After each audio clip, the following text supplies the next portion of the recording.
What a day, huh? It's beautiful out there. I know, sure is. And we're inside. Maybe someone's outside. I had a meeting earlier today for those of you on the phone, and a couple of my colleagues were outside. Could hear birds chirping. So that was pretty cool. And then That's fun. is that my birds or is that their birds, right? I wasn't sure whose birds they were. So I think I lowered the noise on this. See a lot of friends on the phone again. It's always nice. And it's unusual. We're on Wednesday instead of Monday. So we'll be back on the Monday schedule next week. And tomorrow I'm filling in for Maura, and we're going to have a session devoted to a few topics in terms of returning topics, but also testing and visitation and get feedback from people. Though I know on the visitation and related things, you and Maura had a good focus groups on that topic not too long ago, a few weeks ago. Hi, Brittiany. Yes. Yeah, Welcome. Brittany's on. So Hi, thank you. So we'll be, I do a sort of routine introduction in first, and then we'll shift to you and I talking. And obviously you're at the house, huh? I am. Yep. Working. Live situation. Yeah. And congratulations on all the great work you and your team have been doing. The folks that live there, gotten through some tough times, I know. Yeah. So I learned about Brittiany through my colleagues at Berkshire Arc, but also then I Googled her name and had a feature and the wonderful story about the house and how you guys got through a period with the virus and how the team worked together. So we'll talk about that in a little while. And I think it's time to start. Start with the routine, right, Kerry? Go ahead. Or you want me to wait a couple more minutes? Yep. Well, why don't you go ahead? Yeah. So welcome, everybody. And I'm going to hand it over to Leo and Brittiany today. What a pleasure to have you all with us. And we'll have time for chatting and discussion as well. And Brittiany, you know, if at some point you got to get off after we talk, I understand. But if you're able to hang in there for 30 minutes, that's great too. Okay. So as usual, I just do sort of a state of the state, which, you know, there's been a lot of good news lately. Okay. Just in terms of the numbers, they're a little off because I went with the most current numbers I could get and compared them to current numbers a week ago. So it doesn't quite jive with the 5/15 comparison. It's a few days off. From May 15th, we would be, you know, we test week to week. For those of you that are new, we look at the testing, we look at the virus, and persons tested rose again by nearly 70,000, which is consistent with the previous report I shared with you. And total number of cases rose by under 6,000, and that's actually a big drop, several hundred drop, over 1,000 drop in terms of the number of cases that rose. It's still rising, though. It's not like it's disappeared or going, you know, no one else is getting the virus. And so we're nearing the 100,000. I'm sure by today we're probably at 100,000. And then the number of people who died rose by 535. Now, by comparison, when I shared this information last week, the number of people that had died during that week period was 890. So, I mean, the good news, the sadness is people are dying. The good news is it's fewer than before, and the state, you know, is moving. And these are the dates comparing 5/26 to 5/19, a 7-day period, like I normally do. So, you know, it's still tough out there. It's still a lot of concern, but it's slowing down. And the slower we can, the further we can slow down, the faster we can slow down, the better. You know, we had Memorial Day weekend, but it was a very unusual Memorial Day weekend, right? Some people did go in groups. I know I sure didn't. And I was actually working part of the weekend as well. And there are people working at families. You still have folks at home. It's pretty busy, you know, for families as well. And at the group homes, clearly it was a very different Memorial Day weekend, right? So aside from our experiences and the steps ahead to the transition, which we might have some time to talk about, there's been a human cost to the virus, and we started talking about that last week. And I enlisted Mike Maloney on that call from HMEA to share a little bit about their experiences there and what was going on. And then the whole issue of, we're going to touch on the emotional side of this as well. How does our fear, our anxiety, isolation affect all of us at home or work? So Brittiany McDermott is our guest from the Berkshire County Arc. Really excited you could spend this time with us from your busy schedule. And here's a picture of her with a colleague looking out. I had a few pictures. I had used 2 of them last time, Brittiany. So the communication didn't get to her in time. Hey, Anna, how you doing? And then the quote from Brittiany: "None of this is easy," said site manager Brittiany McDermott, "but it can be easy when you know how to work together like this team does." So Brittiany, let's start with that. Let's give people a slice of what you went through with the embedding, and how that was, and how long did that last? You were in the house, some people had the virus, right? Yeah, it was scary. We had 3 positive cases here. Isolation. I think that the fear for here ended up making people, the staff I have, I just want to start by saying it wouldn't be possible without the staff I had. They have such heart, and it's just amazing. And they stepped up. I had 2 staff that actually staffed in, which I couldn't believe that they could want to even do it. So But I don't sleep over, right? When you say staff in, they sleep over? correct. Yeah. For a week. How long do they do that? So we were under quarantine for almost 3 weeks. Wow. So they were here for over 2 weeks, working 16-hour shifts, sleeping for 8, clocking back in, which is just amazing.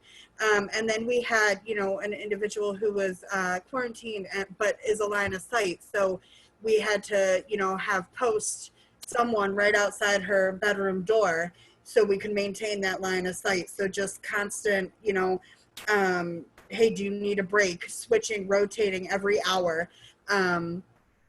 Constant, telling staff, hey, we have more than ratio here right now. Why don't you, go out for a drive, just get some air, go take a deep breath. But I think that it just, like I said, the heart of the staff, it wasn't whether you wanted to or not. I think that they felt like, this is what we do. This is who we are. And they provided awesome care for the individuals we serve, which is just amazing. Do you think the people living there were nervous? Do they understand? I don't know the intellectual capacity of the folks serving there. So some of our individuals definitely were very terrified about this. I think that we stepped away from news and media a lot, just because I think it added more fear to their day-to-day rather than help. And since we kind of removed that from their day-to-day stuff, they seem to be a lot better. And they were okay with it being removed from it. It's, kind of like, we're okay here. We're healthy here. And let's worry about getting through what we're doing currently. Because you're supporting people who can pretty much understand what's going on out there, is what you're telling me, right? Some of my individuals, yes. Some of the individuals you support. Yeah. And obviously when you say line of sight, that means somebody who needs either because of behavioral or medical or other reasons. Yeah, medical. That's someone available. Yeah. Right. So, Yeah. So then sometimes your staff would have to do certain activities of daily living with people during that period too? I didn't hear what you said. I'm sorry. Activities of daily living, like was there support needed around dressing, things like absolutely. that? Yep. And I don't think it was really any extra than what we were currently doing anyway, but just the fact of needing more staff to be able to provide that line of sight at all times, needing more people here. But again, my staff, they just came together. They worked as a team. We all worked as a team, and it was nice to see that. So the experience, I'm sure, has been like a cycle for you, right? You had the intensity in the beginning, right? When it first happened. What is it like, starting a week ago to now? What is the feeling like? Do you have people that have the virus right now? No, we're all healthy, which is great. I think that now it's more of that it's kind of sad, but we've kind of gotten used to how we're living now is our normal. And so now this is kind of becoming, never mind just the individuals, but staff's routine as the new normal as well. So it was definitely a transition, and we transitioned into this as our routine. And now when, things start to get back to normal of before, it's going to be another transition again. But and you're wearing clothes like that because you guys might go home and come back. Is that in terms of the PPE? So I have this awesome mask on. I go home, I come to work, and then if I do have to go to a store, an appointment, whatever, I've been making it for the end of my shift. So then if I have to go out in the community, I can come back and not re-enter until I've gone home and showered, because I don't know what I'm going to come in contact with out there, and I don't want to bring it back here. And then in terms of emotionally going through that, have people had a letdown? I'll start with staff, and then we'll talk about the people living there. Is there a letdown experience at all? Suddenly does it hit home? Oh my God, when you hear the news, when they go home and hear the news. And I don't like, by the way, my wife was watching more than I was, and I kept avoiding some of it because some of it was just useless. That's why. But the other reason was it would escalate anxiety, and I wanted to be engaged, so, and be careful. I was careful, but, so I understand that. I get that, why that would make sense in the house, and asking people if it was okay to sort of tone that down. What are some of the staff like coming out of it and saying, oh my God, wow, we could have gotten this, or, is there any of that sort of, because one of the things we've been talking about a bit is just that there is a bit of trauma associated with this experience, right? And if you know anyone who died, and or if you know anyone who's very sick, right, and in rehab now, I talked to someone who had 32 people she knows that died in her circle in New York. That was the highest, might even be more than that, but it's power. Her husband's a minister, so that's part of it, their network. Is there any of that kind of, that you guys are starting to experience, to talk with each other about it, to vet a little bit? I mean, I think for me personally, I don't watch the news just because I know it'll increase my anxiety of it. But that's my choice to not do that.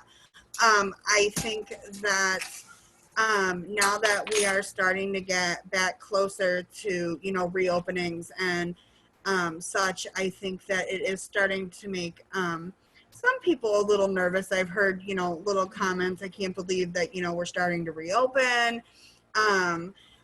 But I think that, at least for my staff here, they're managed. If it is causing anxiety, it's being managed very, very well and appropriately, if that makes sense. I think that we're doing okay. I do have some staff that this has affected immediately, their family that have passed from it, which is just horrible, and I'm sure just crazy. I had one of my staff, someone close to them had passed, and it was in New York, and that was when they couldn't even go to a funeral, and it's very, very sad. But I think that being available to my staff and coworkers and just saying, hey, come talk to me, I'm here, I'll listen, if we need a break, if we need to step aside, like whatever you need, let me know, and I'll do my best to support you in any way I can. And how do you get support, Brittiany? How do you get support when you need it?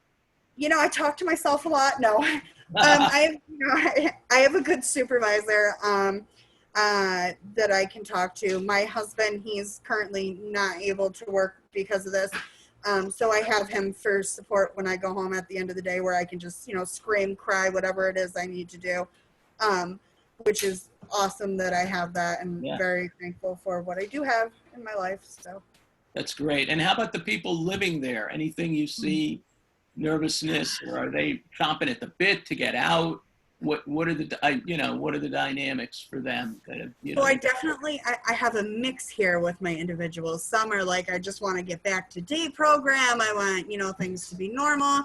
And then I have other individuals that, we try to kind of push them, hey, let's go outside and enjoy the sun, and, let's go grab a coffee, and, and I'll get responses like, well, I don't want to get sick. You're not going to get sick. We're going to be okay. We're going to, put a mask on. We can wear a mask and, promote the PPE.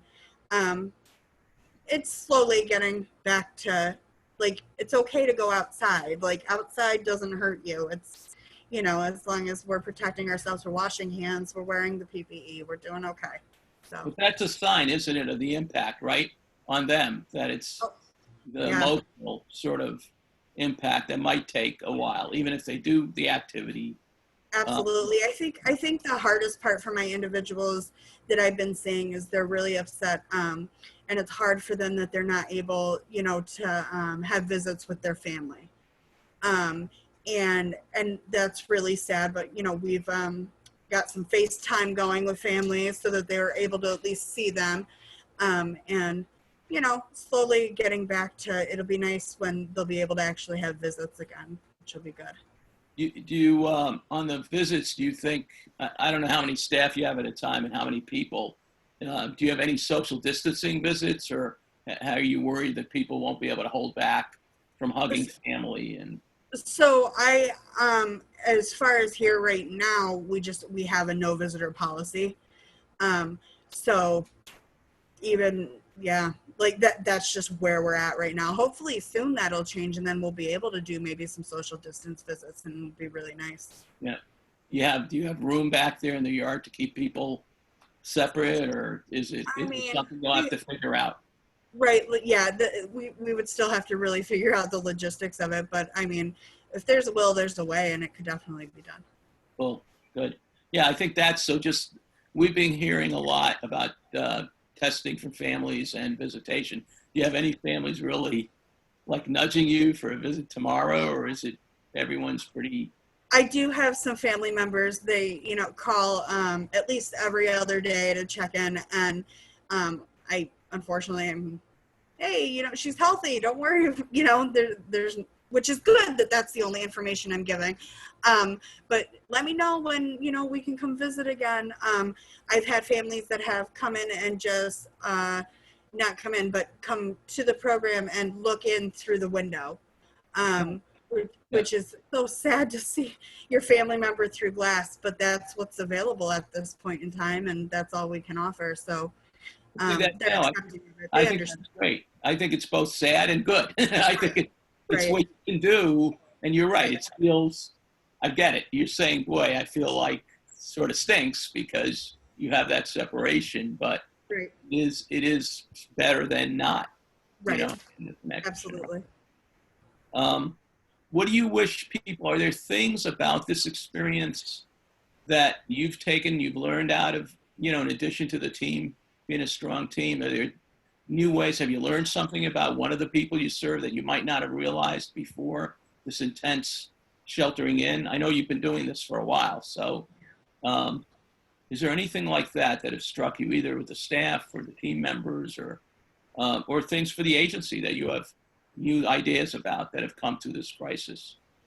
I mean, not really. Just, I guess, again, just not even just the staff, but individuals too. I think that, we get so busy in our normal routines that we forget sometimes to take a break and breathe, and we need that just as much as, individuals need that as much as anybody does. We're all people.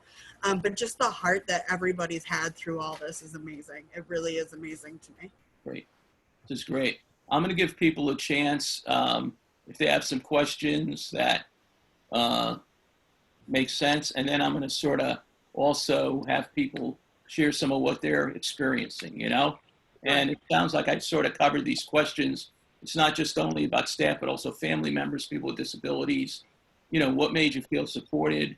How did, I didn't ask you that specific question. Was there anything special people did that made you feel supported, Brittiany, during this time?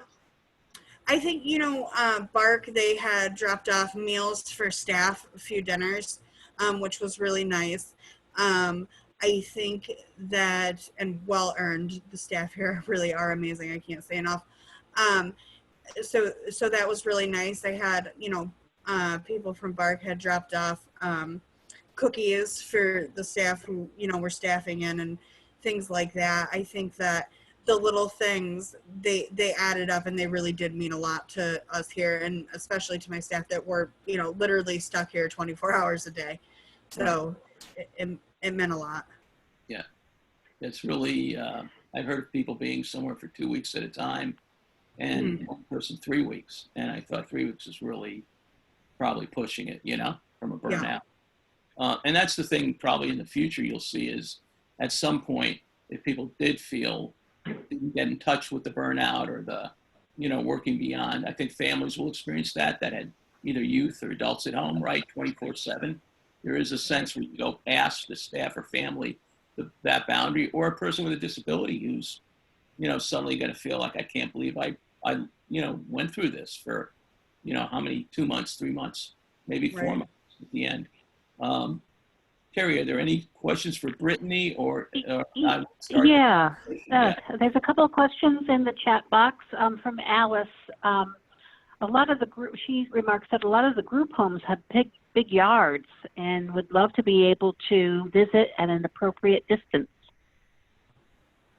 So I think what Alice is saying is, back to my original question to you, like when, obviously DDS hasn't changed its guidance yet, right? So but some programs have been allowing from the beginning some social distance visits. So I think what Alice is saying, it'd be great to start that sooner than later, because homes do have big yards and the like, and maybe I don't know if Alice is saying she's been able to visit, but I do know, I know both. I know situations where people feel like they didn't have the staffing to do the social distance visits. That's a factor. And I know other situations where they didn't have the space to do them. So great point. Go ahead, Carrie. And then Jonathan had a question for you, Brittiany, related to Leo's questions about lessons learned. Did you learn anything about the people you served? Hidden skills, reserves of strength, etc.? Oh, I think that, it takes a lot just to get through all this. So I think that all my individuals were a lot stronger than what I thought that they were. I think that, there's been times where, we have individuals who have, anxiety anyway, and they, instead of, they were able to breathe through situations that before this, I don't think that they would have, or it would have taken a lot longer. As far as skills, we've been doing a lot of baking with the individuals, so they're becoming, great bakers, and I get to enjoy the benefits of that, which is awesome. So yeah, baking skills, I guess, that I didn't know were as great as they actually are. And just strength again, like really they've rocked through all this. Great. Carrie, any other questions like that? We can shift to asking people to share. We can ask people to share a little if they want. Yeah. About where they're at. Yeah, no other questions for the moment, but I will I'll let you know if we do get some. So what I was going to say, for some of you that are on the call, if you want to share how you've made it through, and any lessons learned you've had, or any comments, and you can feel free to nudge me on something too, as well. We're going to do it, like I said, tomorrow. I'm going to fill in for Maura, and we're going to focus specifically on visitation and testing. Hi, Leo. This is Julia McCarthy. Hi, Julia. How you doing? Very good. I just wanted to say a personal thank you to Brittiany. And I also would like to say thank you to the staff of South Shore Support Services. Our son was in lockdown for the month of April and then had a medical issue unrelated to COVID. And in order to take him to the doctor, we had to break the lockdown. So he has now been home with us for 6 weeks. Wow. And I, in noting how devoted the two staff people were during the month of April, his medical condition was a serious 3-week bout of hiccups that seemed to be anxiety related and a gastric situation. Wow. But when I broke the lockdown, I just couldn't get over the fact that those two guys were there for a full month and took the best care of our individuals. And it just, not that any of us have experienced anything like this before, but I've seen the best. That's great. That is, Julia. Thank you for sharing that story. And there are some great stories out there, right, that we're not hearing enough about, you know? Right. Anybody else want to add? Julia's connection might have gotten. Yeah, so we, this is Carrie. Allison also remarked that being able to FaceTime and using the smartphone belonging to the agency in the house has really helped, because my son only has a simple cell phone. But the most important is getting a weekly update from the agency with photos shared securely. Nice. Yeah, I think pictures are, worth 1,000 words, aren't they? Just being able to see somebody. Hi, this is Evelyn. Hi, Evelyn. One of the things I found, that my son, who's with a group of people in a house, that he doesn't understand what's going on, but when everybody is putting a mask on, then he does. Or when everybody is following a certain rule, then he does. Otherwise, I was afraid he would just go off and do his own thing and not understand. And there is something about living with a group of people that keep you in line, not your mother and not staff necessarily, but his colleagues and his peers. So is that, they make a rule to treat safe and stay put at the house? Oh yes, yeah. The house is treat, and I think that I was very worried about whether he would just slip off. Yeah. And no, there was no desire, as far as I could tell. Although it is hard not to see him in person. Right.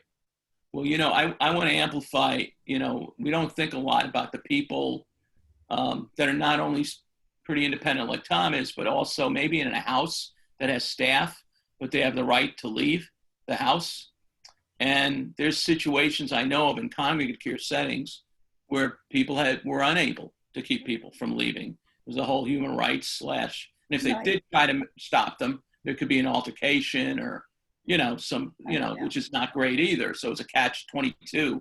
I was going to ask Brittiany if she has colleagues who've had to deal with that kind of thing, where people have more freedom and just sucking them in, trying to get them to accept limits like Tom did with his peers, and because I know in some situations across the state that did not happen. People left the homes, they just were unable to stop them,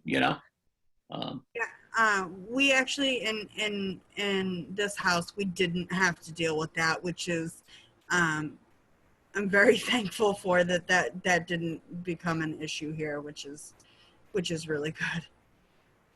Yeah. So, if I can just add one comment like that, we spend a lot of time, parents and staff, teaching independence, teaching human rights, and right now, none of that counts, really. You have to follow the rules for safety's sake. I have to follow the rules and stuff like that. But I hope we don't lose the philosophy of independence and community inclusion. Right. When they're capable of it. Yeah. And, but it is one of the issues is we've done such a good job of promoting it that there are times when it shouldn't be promoted. I think. Yeah, well, and hopefully, you know, they're matured enough where they own it, the responsibility, right, of not going out like Don did, you know, because of his peer group. That's great. I think that's great. Yeah, you would have had a rougher time. I think I get that, you know, as a parent as well. Like it's just a whole different ball game, you know. That's great. Hey, everybody, this is first place. I want to thank Brittiany again for coming on. The Berkshire County Arc, and just, you know, you put yourself out there, which is awesome, and you had no idea what questions you might be asked, but don't worry, I would have helped in those situations. But I also want to thank Julia for her comments, and Evelyn and others chatting in, and so thank you. Again, I'll be back tomorrow at 11 to fill in for more on those topics, but pleasure having you with us, Brittiany. Really, thank you for making the time. Thank you. And appreciate it. Take care. Bye, everybody. Have a great rest of the day. Bye-bye. Thank you. Bye. Bye.